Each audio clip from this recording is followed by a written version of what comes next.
Okay, so this is my informative speech. It's on prison reform and the benefits it would have in the United States of America. In the United States of America, we have many freedoms that we don't even realize how truly free we are. But today we're going to talk about those whose rights and liberties have been taken away from them for their actions. These people are being given sentences that do not fit the crimes they committed. While in prison here in the United States, inmates have lots of things to worry about in terms of physical, emotional, and mental abuses by their fellow inmates and even the guards who are there to ensure order. However, there is a way to prevent all the nastiness that goes on in prisons, and it's called prison reform, and the changing of laws that target small crimes such as marijuana, possession, petty theft, simple assault, and minor driving offenses. While this may seem like we are forgetting these criminal activities, we're not. By not imprisoning these people, we are saving taxpayers money that could be going towards much better things in our society, such as improving schools and reducing our budget as a country on prisons. We can fine these people for these offenses and just move on with it, while keeping the people who truly are criminals and bad people in the prison system. Why on earth would we put a high school senior in prison for 5 to 7 years over selling marijuana or buying alcohol underage when we put a rapist in jail for the same amount of time? This not only baffles me, but the many people and their families who have been incarcerated in the United States over small-time crimes that do not nearly hurt society as bad as a serial killer or a serial rapist or a child molester. The United States as a country has the highest rate of incarcerated people per capita in the entire world.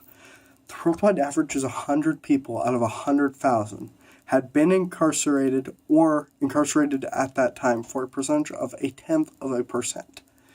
The United States rate is 5 times that, which may not seem like a huge increase since we are a larger country. However, it is.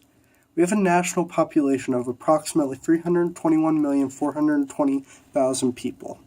That means currently we have a prison population of 1,607,100 people in prison right now.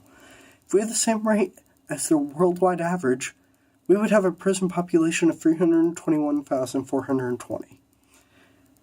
Our prison population, if it were its own city, would be 5th in size in the entire country, only trailing New York City, Los Angeles, Chicago, and Houston.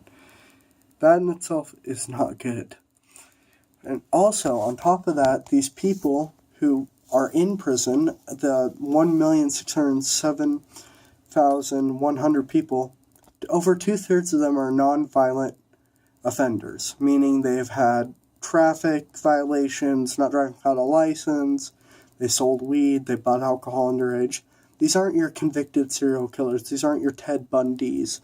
These aren't your, for lack of better terms, Hannibal Lecter from Silence of the Lambs. So, the prison system also has a problem with repeat offenders for numerous reasons. But the most common are that these people who get incarcerated lose their jobs after going to prison, and they become unemployable after that. Therefore, they commit crimes to get by, which sends them right back to jail again. Or they go in for a minor drug offense, and then as soon as they get released, they go take it again because they didn't get help in prison, but rather abuse, horrible conditions, lack of privacy. They could have gotten beat up, they could have been sexually assaulted, which is more common than people realize in prisons. This is becoming a repeating cycle that has continued now to the point that private prisons are now being opened and funded by companies that don't care about these people's rights, they don't care about rehabilitating them. All they care about is trying to get as many people in their prison so they can make the largest profits. In conclusion, many people who commit these small crimes are just like any of us.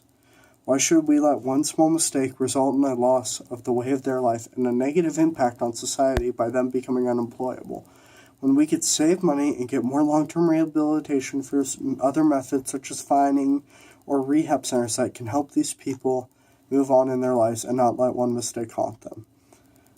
So that's my informative speech so far. Feel free to comment on it.